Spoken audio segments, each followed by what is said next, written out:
Segurança, justiçamento, reação policial.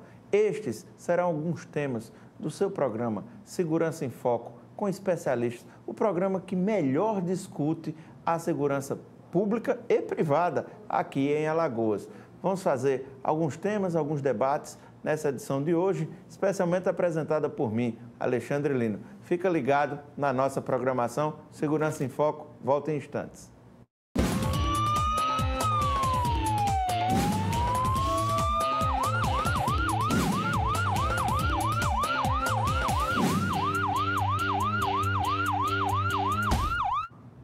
Uma semana que ficou marcada por imagens de policiais reagindo durante momentos de assaltos. Este será o primeiro tema do Segurança em Foco desta semana, que tem o prazer de receber, de contar com a presença do Dr. Flávio Saraiva, do Dr. Geraldo de Magela e do Dr. Leonardo de Moraes. Cada um na sua área, cada um com sua especialidade, apresentando pontos e opiniões sobre os temas que o Segurança em Foco coloca em debate. Doutor Flávio, tivemos dois casos que chamaram muito a atenção essa semana de policiais em São Paulo reagindo a crimes. As imagens são fortes, nós temos essas imagens separadas aqui e antes de abrir para o debate com vocês, eu queria apresentar novamente essas imagens aos nossos telespectadores. Perfeito.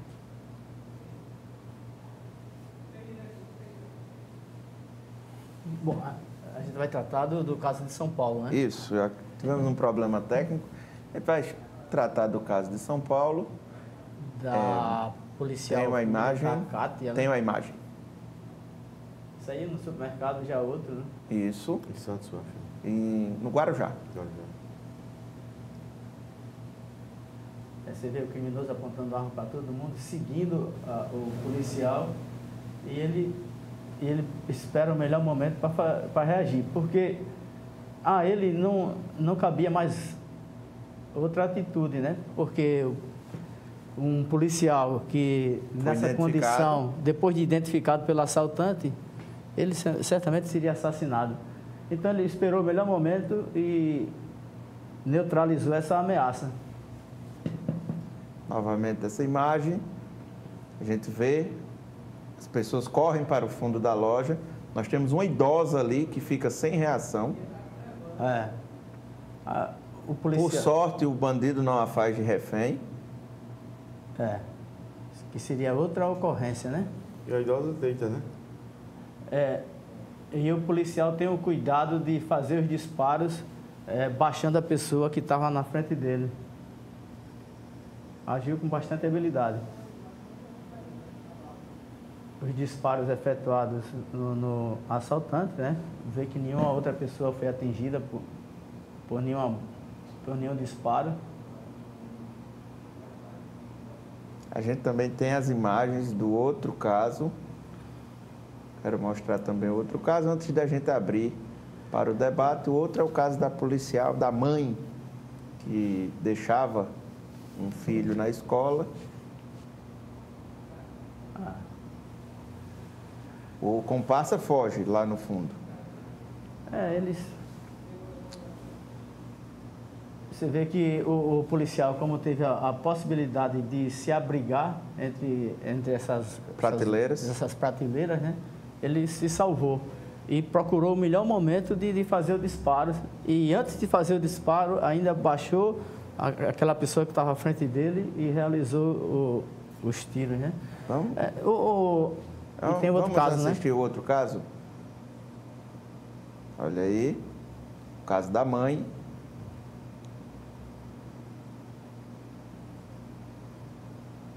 Isso na cidade de Suzano. A Grande São Paulo. Grande São Paulo. É a mãe que vem. A mãe avisa a mãe. O que favorece a reação da policial é exatamente esse aviso da outra mãe que já tinha percebido o assalto. Já tirou 2 vezes.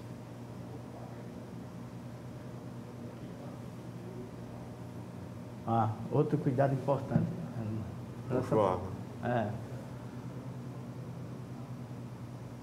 Ela recolheu a arma, porque se tivesse um outro com ele, né, poderia usar essa arma que estava ali disponível e usar contra ela. O policial que vai fazer um disparo, ou quem usa arma de fogo, ele precisa ter quatro elementos importantes antes de fazer o disparo, né? Que é ver, identificar, decidir e agir, né? Ela viu esse cenário que foi favorecido pela informação da mãe que já vinha em direção a ela. Ela informou, ela sacou a arma, ficou de forma protegida, né? E quando ela viu, identificou a ameaça que é o assaltante já empunhando a arma e anunciando o assalto, ela decidiu reagir e decidiu no melhor momento quando o assaltante estava de frente para ela. Ela fez os disparos concentrados nele e a ação bem sucedida. Podemos dizer, então, que nos dois casos, na sua opinião, os policiais agiram corretamente? Perfeito, perfeito. Agiram corretamente. Agora, tudo isso seria bastante analisado por especialistas, né? Que tem muita gente especialista nisso. Se aquele tiro do assaltante atingisse uma mãe ou uma outra criança, ia dizer, essa policial reagiu de que forma, né?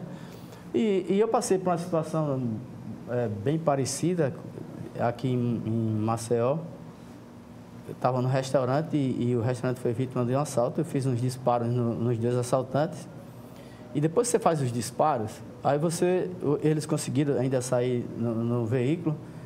Depois que feitos os disparos, veio uma mãe com uma criança gritando. Aí você imagina o que provocou aquele desespero daquela criança. Porque você dispara, você pode bater numa situação o projeto pode bater e desviar e atingir uma pessoa, enfim. Se aquela pessoa tivesse ferida por algum disparo, a minha reação seria totalmente contestada, né? Por que fez o disparo? Enfim.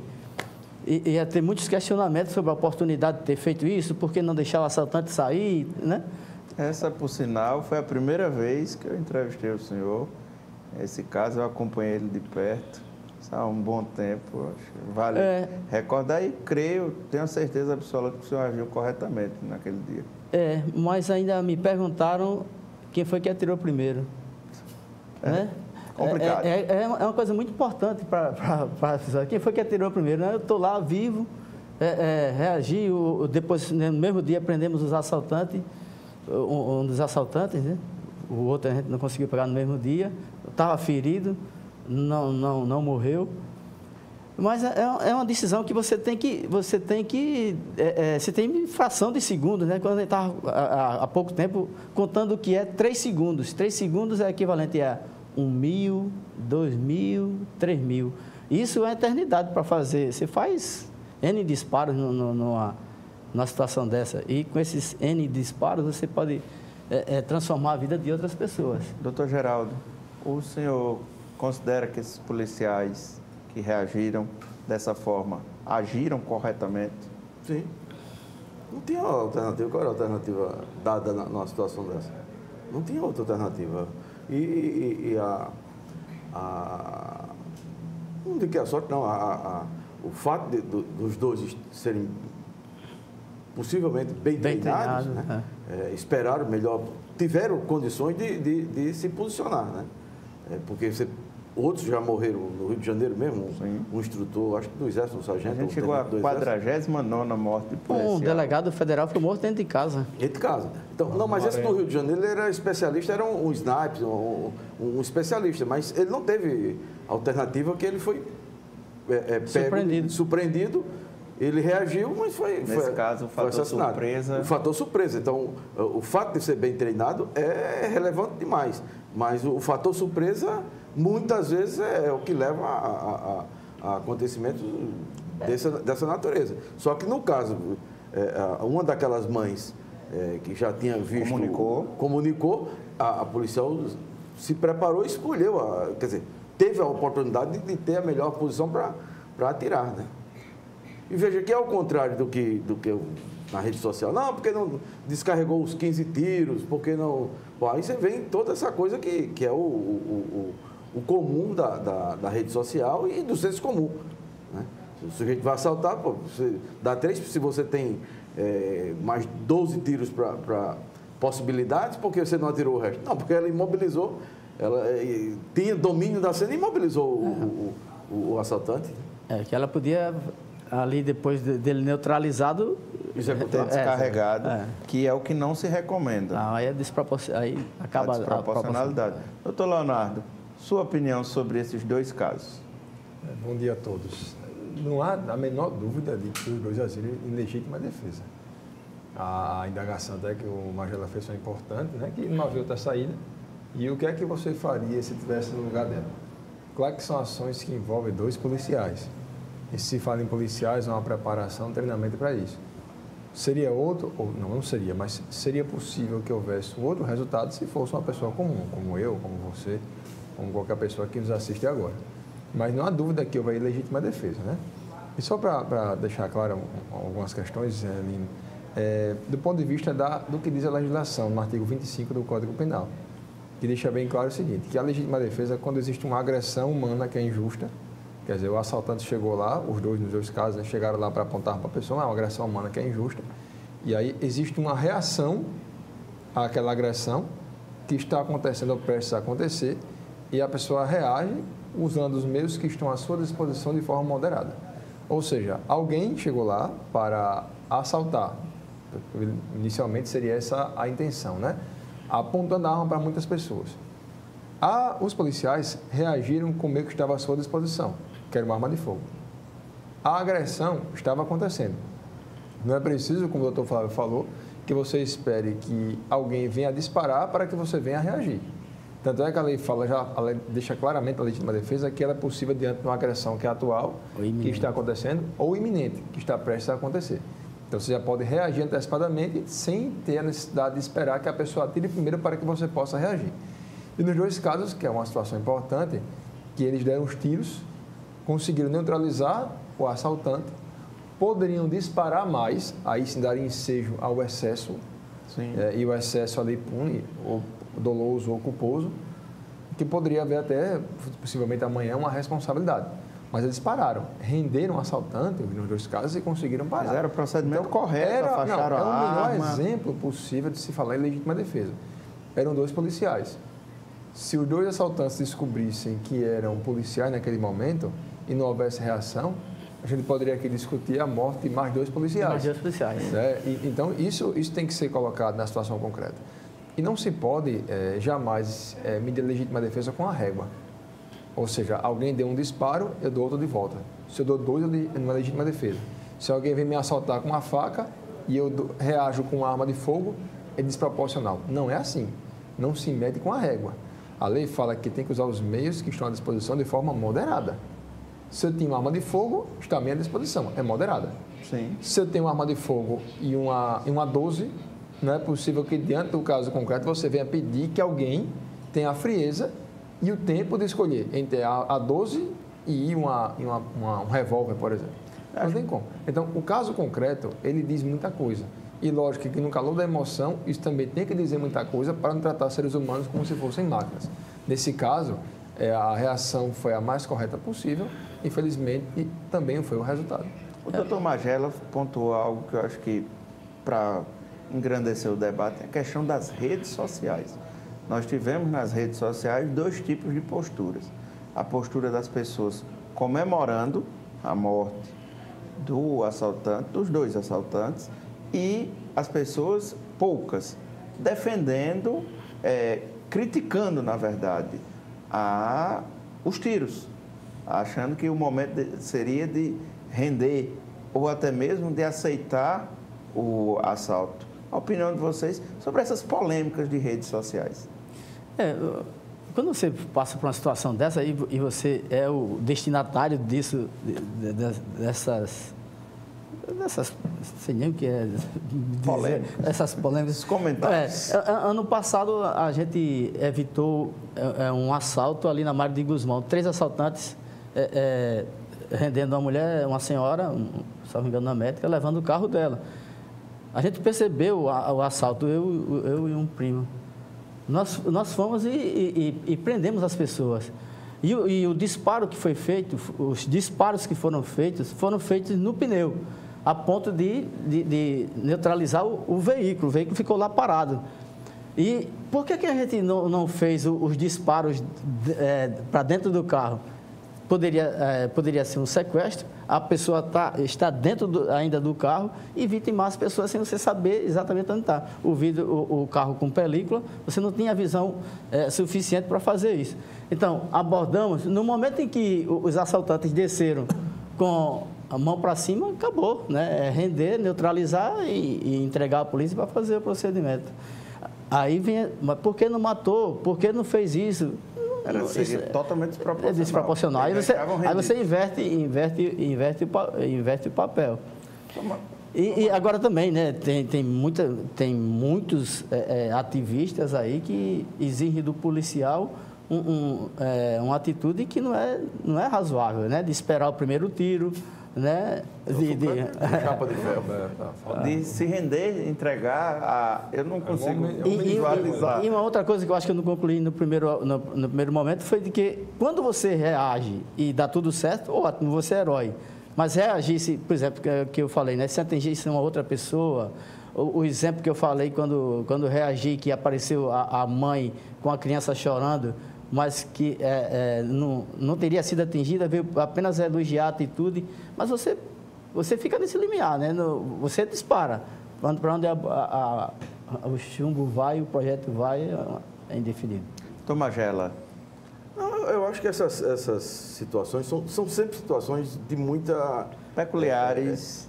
De muito difícil de se fazer comentários isentos, né? A não ser quem tecnicamente conhece, né? A rede social, ou o botequim, ou na conversa em qualquer canto, em geral, o cara diz, não, pô, você tem 15 tiros, por que você não deu logo os 15 tiros, não matou logo? Né? Mas o fato que aconteceu, você neutralizou, você teve condições de fazer isso. Né? Você está numa situação de legítima defesa. Esse é não tem muita alternativa para um policial ficar ali, qual é a teoria que o cara vai usar. Tem que esperar a melhor oportunidade. E nem sempre você tem a melhor oportunidade, porque o fato acontece ali, você tem infração de segundo, você tem que decidir. Né? Então, esse é um fato. Quando você tem, por exemplo, o incitamento que eu vi do Coronel Olímpio, que é deputado federal, foi... Sim. Coronel, Major, sei lá. Acho que Major. Major. E mais um outro, que é deputado lá em São Paulo, fala, não, tem que sentar, né? Senta o dedo, tem que matar, tem que isso aqui. Porque esses já estão nessa política há bastante tempo. Inclusive, ele critica o governador, quando o governador usa uma expressão, não me recordo agora, o Major Olímpio criticou o atual governador de São Paulo, Márcio França, que acho que condecorou, ou elogiou publicamente a ação da policial. Então, todo esse clima que a gente está vivendo de insegurança, qualquer coisa que você usa no sentido ou do elogio ou de usar politicamente uma determinada situação, que é o caso concreto do governador de São Paulo, ele foi moderado e tal, mas ele tentou, de alguma forma, capitalizar politicamente. Esse, para mim, não é o melhor caminho, nem o do major, nem o do governador. O melhor caminho é que você tem que ter, dentro da polícia, uma forma de, como agora, aquela mãe, ela é policial e é mãe, e estava com, sei lá, mais de uma dezena de mães e de crianças na porta da escola. Essa situação, quem é que vai agora ter tratamento pós o trauma? Esse aqui, para mim, é o importante, que a polícia tem que acolher aquela policial, no sentido de que ela passou por um trauma como policial e como mãe, e junto de outras mães. E foi uma reação do Estado. Do Estado. Ela era o Estado ali, ela estava defendendo a sociedade. Não estava só se defendendo fisicamente, ela estava defendendo a sociedade. Esse é o papel do policial. E o papel da corporação, o papel do governador, não é o elogio fácil, fazer a cena para a população. É como você, na corporação, manter o equilíbrio. Então, esse que é o... Porque ela vai voltar para a rua. Daqui sei lá, se teve férias, se vai ter folga. Mas ela, se brincar, já está a serviço na rua. Ela deu uma entrevista muito serena, né? Mostrando que o que ela fez ou por que ela fez, estava muito serena na entrevista que eu vi na televisão. Né? Mas as redes sociais hoje estão atrapalhando o trabalho da área de segurança pública. A gente tem posturas de policiais nas redes sociais que não são condizentes com a investidura, a importância do cargo. As redes sociais é um ambiente que não é de ninguém, né? Tanto é que as pessoas procuram até cometer crimes por meio de redes sociais, valendo desse anonimato, né? De estar somente você no computador, você no tablet, você no celular. Aparentemente, e acha que nunca haverá contra você responsabilidade. Por coincidência, vai haver um evento da Advocacia do Sertão no mês que vem, 7 e 8, lá em Arapiraca. E me convidaram. E o tema que eu escolhi foi o processo penal do Facebook. Eu mandei ontem à noite para o pessoal da organização. Porque no Facebook e as redes sociais de modo geral, a gente tem profundos cientistas, como o Dr. Flávio falou, físicos, pessoas com alto gabarito, né? Pessoas que comentam sobre aquilo que realmente pensaram, estudaram e pensaram nas consequências. Então, o Facebook ele é um terreno em que estão lá as torcidas, né?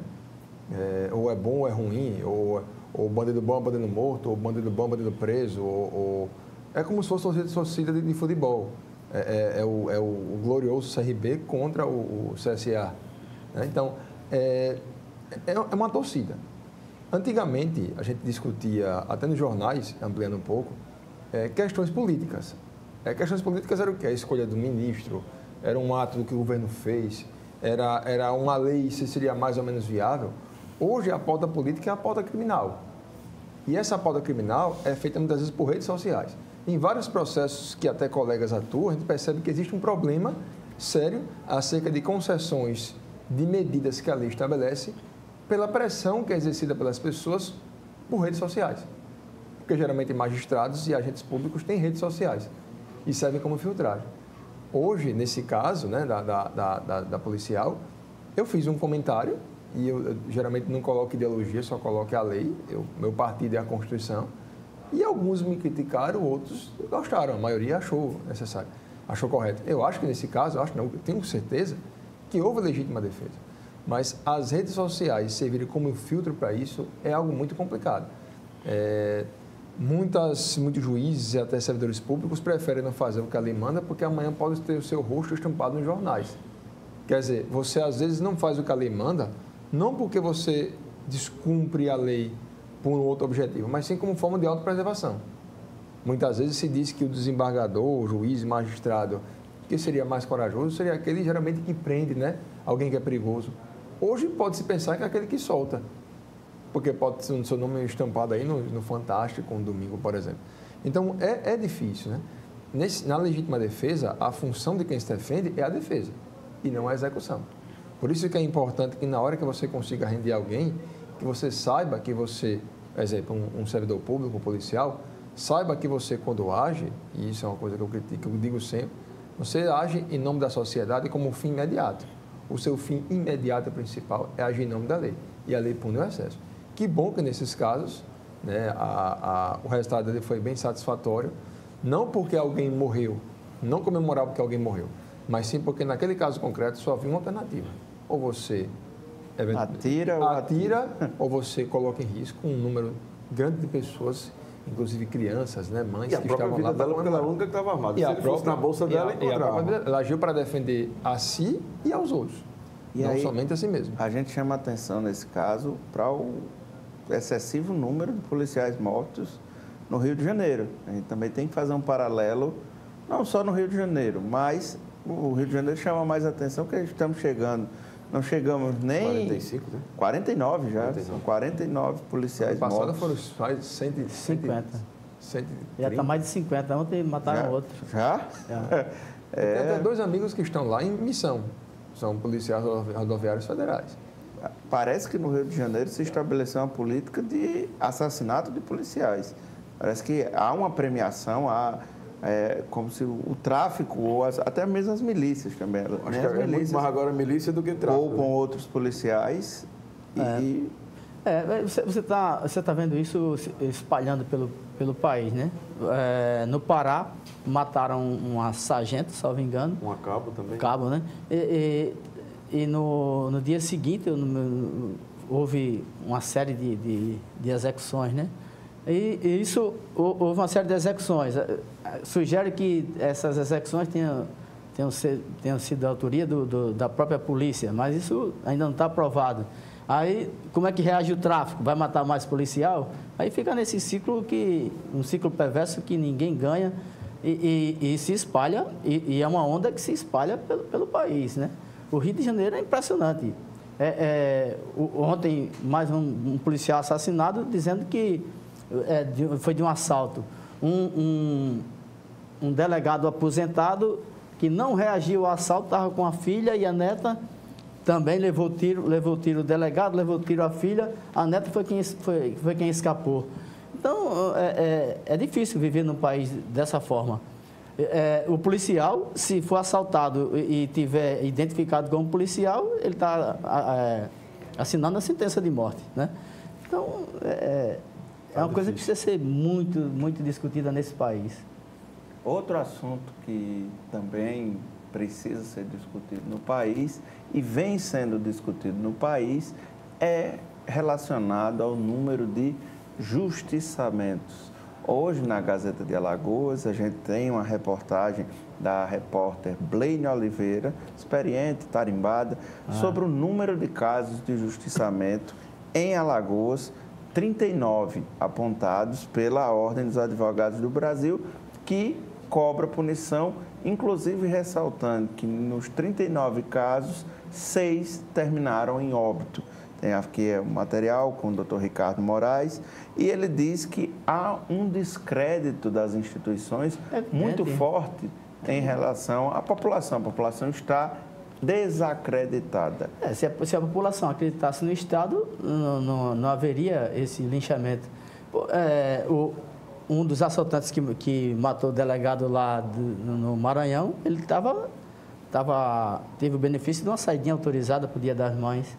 O assaltante que a policial de São Paulo matou, também na mesma condição, aí, já com várias entradas e saídas de presídio.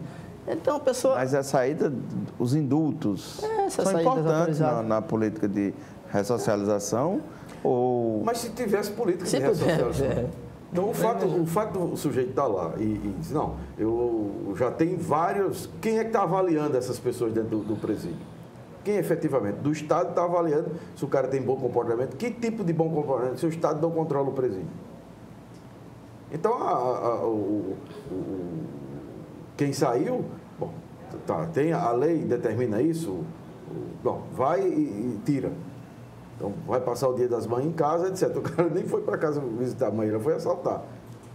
Então, esse descontrole do sistema de criminal de justiça, que aí envolve o sistema prisional, a Secretaria de Segurança, o Ministério Público e o Tribunal de Justiça, se isso não estiver integrado, não basta só um vai dando canetada e vão soltando, porque tem que soltar, ou porque acha que deve soltar, e você vai jogando tudo isso aí.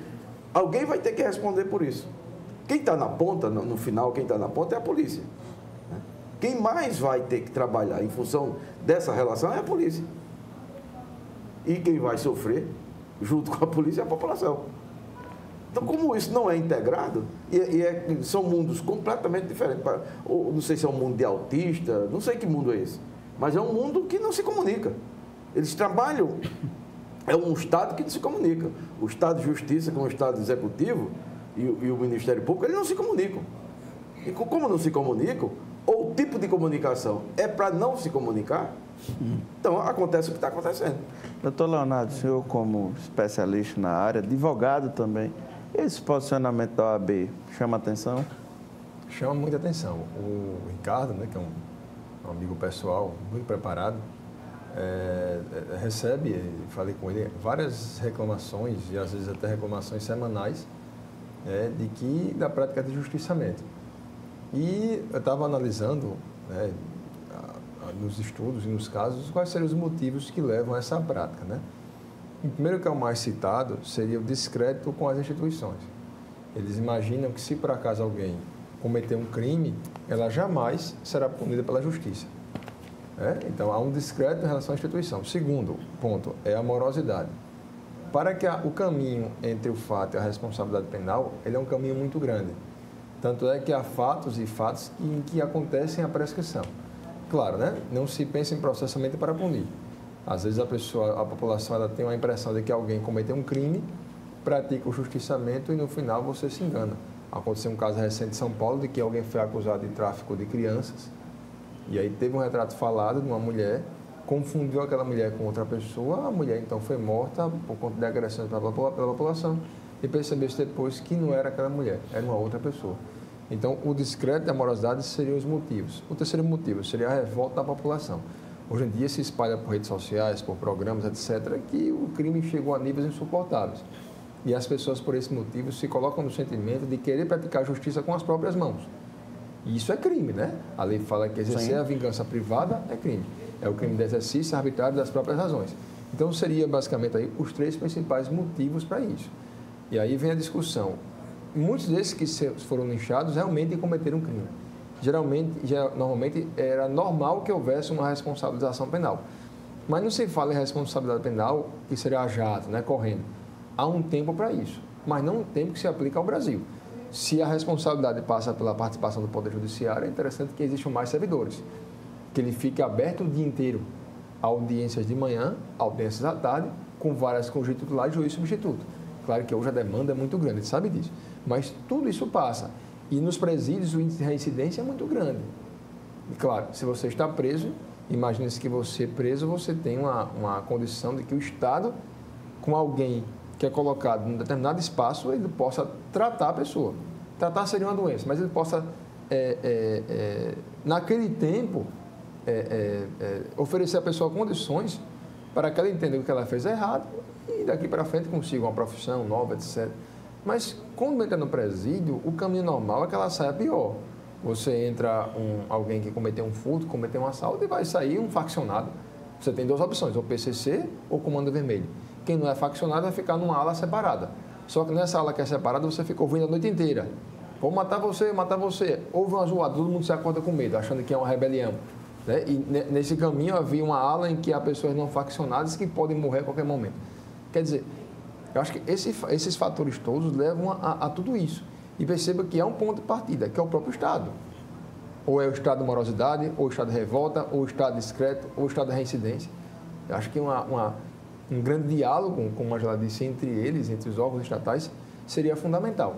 Um diálogo para a punição, mas sem esquecer um diálogo para a ressocialização. A gente pensa que encarcerar as pessoas é o caminho para isso. Nunca se prendeu tanta gente como se prende no Brasil. E perceba que quanto mais se prende, mais a escala... É hoje o 4º país. Terceiro. Já passou a China.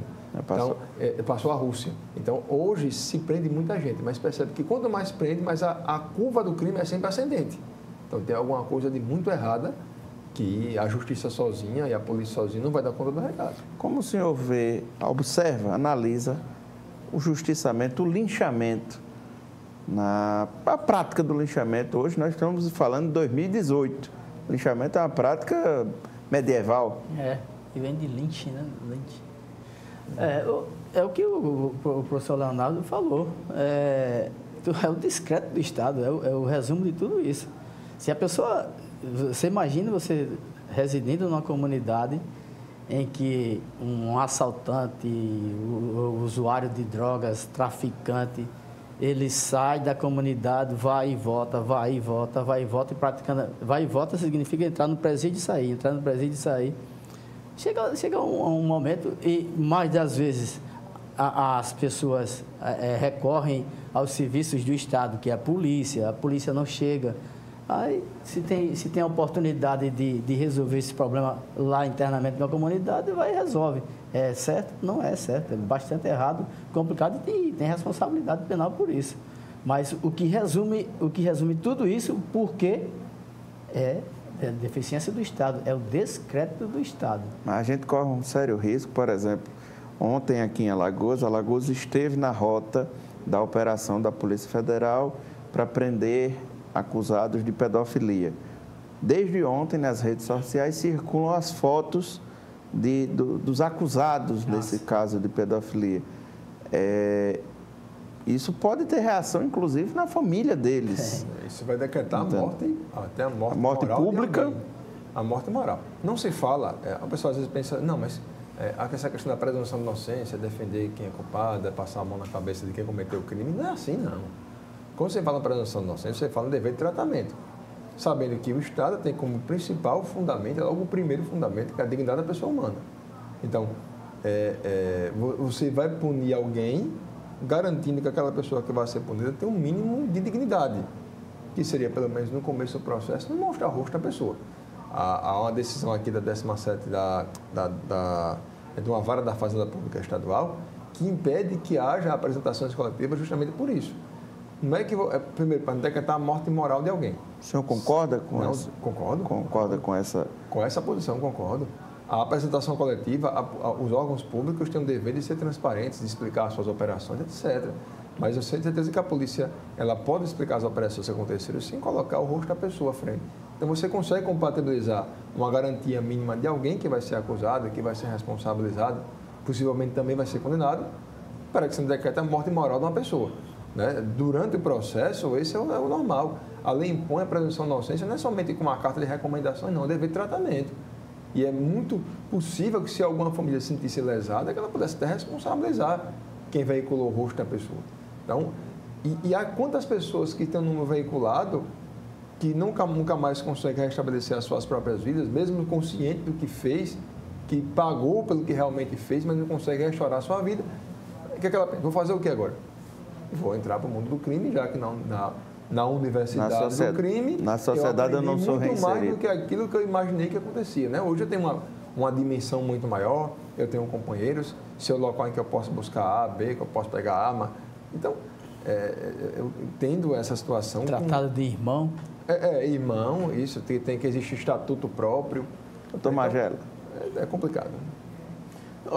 Esse é um dos direitos que eu acho que é direito fundamental, né? Não só a presunção de inocência, como a garantia da segurança de quem está sendo conduzido pelo Estado. Segurança no sentido só física, não. Segurança, todas essas seguranças. Na hora que eu marco o horário, que eu convoco a imprensa para apresentar a entrada da delegacia, na entrada do departamento lá de homicídio em São Paulo, etc., bom, eu estou querendo... A imprensa está no papel dela. Se eu estou tendo notícia que um grupo de pedófilos vão ser apresentados ou estão sendo presos, conduzidos para aquela delegacia ou para aquele departamento, toda a mídia nacional e internacional vai para ali. Não tem outro caminho. Então, esse é a melhor maneira da polícia trabalhar. E quando acontecer, e que em geral acontece, operações de 200, 300 prisões, que muitos ou alguns não têm prova concreta da ação, do que eles estão sendo conduzidos.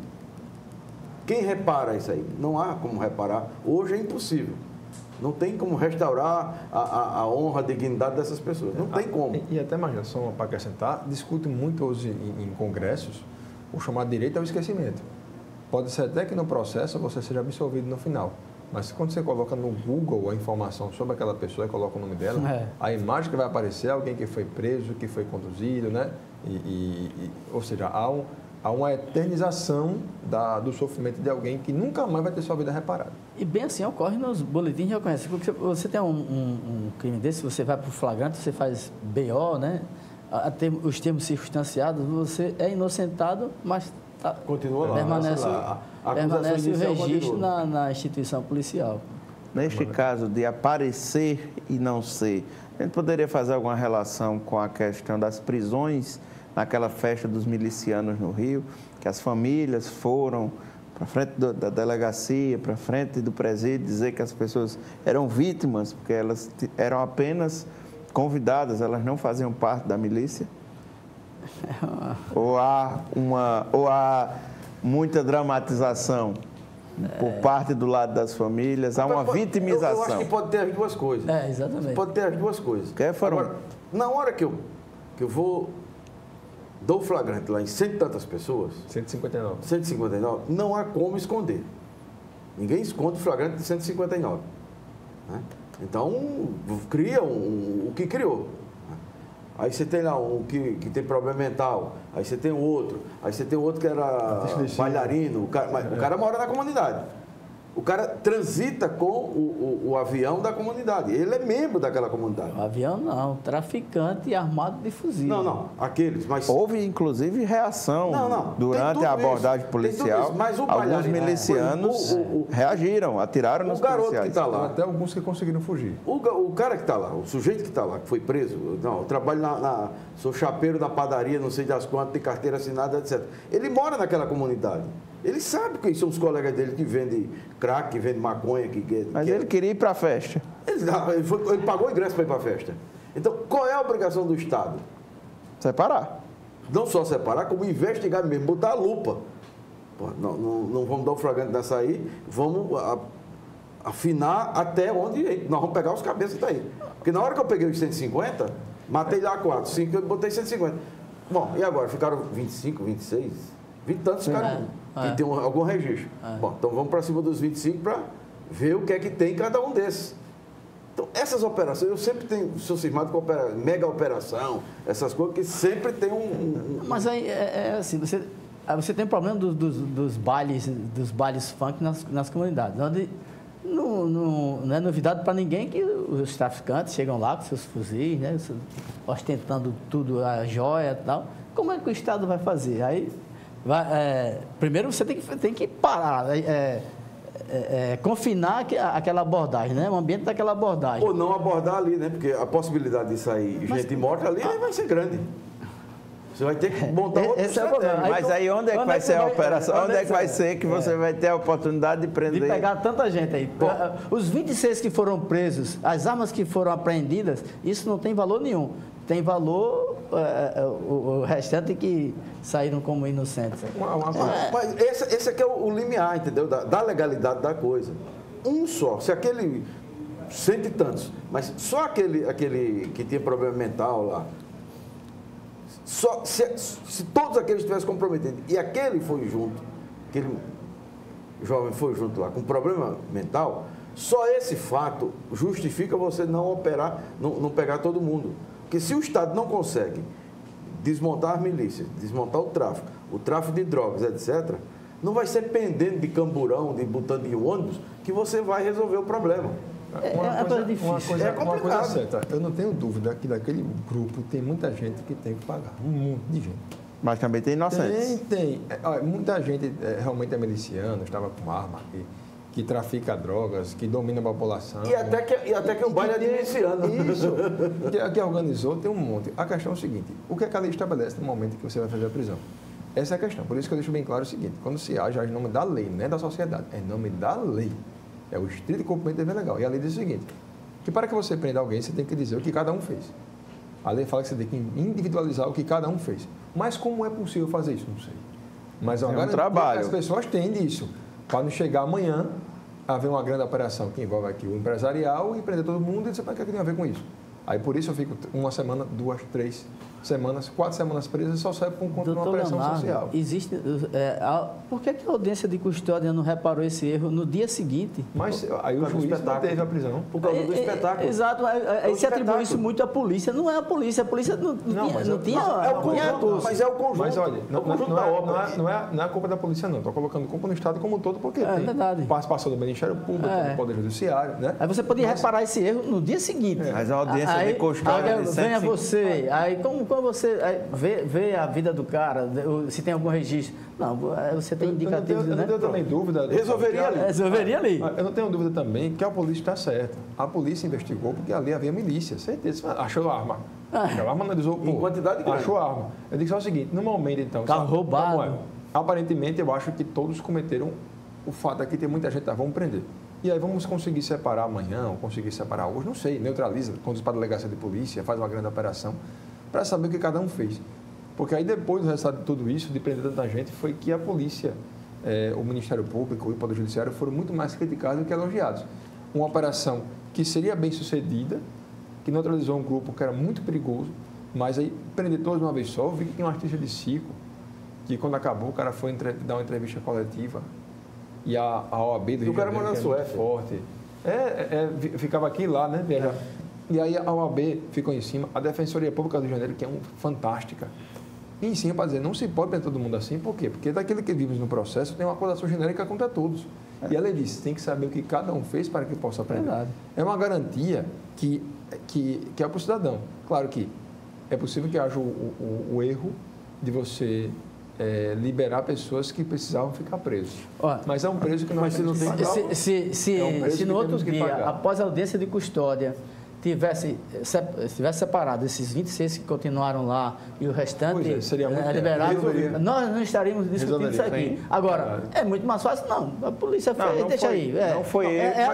Mas se houve erro, não foi erro apenas da polícia. Mas veja onde é que está a coisa. A polícia cumpriu o papel dela. Né? Foi lá, investigou, então prendeu. O principal erro foi do Poder Judiciário. Cadê o Judiciário aqui para fazer a audiência de custódia? E o Ministério Público. Ministério Público. Então, se você tem aqui, porque daria menos de 24 horas, como pegou de madrugada, 8 horas da manhã, 9 horas da manhã, você começava a fazer audiência. 5 horas da tarde, 6 horas, 8 horas, 10 horas da noite, resolveria a situação. Ao resolver essa situação, nós pegamos aqui os 26 que têm algum tipo de problema e os outros 180 e tantos que não têm, vai lá. Mesmo supondo que alguns daqueles possam participar de algum grupo miliciano, mas você não tem prova, então você pode. Mas você passa a ser monitorado pelo Estado, começa a ter uma inteligência no negócio. Mas na hora que eu pergunto, 20 e tantos dias depois, cara, toda essa operação foi jogada no mato. Depois a liberdade de tanta gente já mostra um certo cuidado que era para ser necessário. Agora, um cuidado como um todo, né, do Estado como um todo. Não é só da polícia não, porque se a polícia fez o flagrante, é normal que ela conduza as pessoas. Mas essa coisa, o Estado deixa sempre a coisa na mão da polícia, porque é mais cômodo.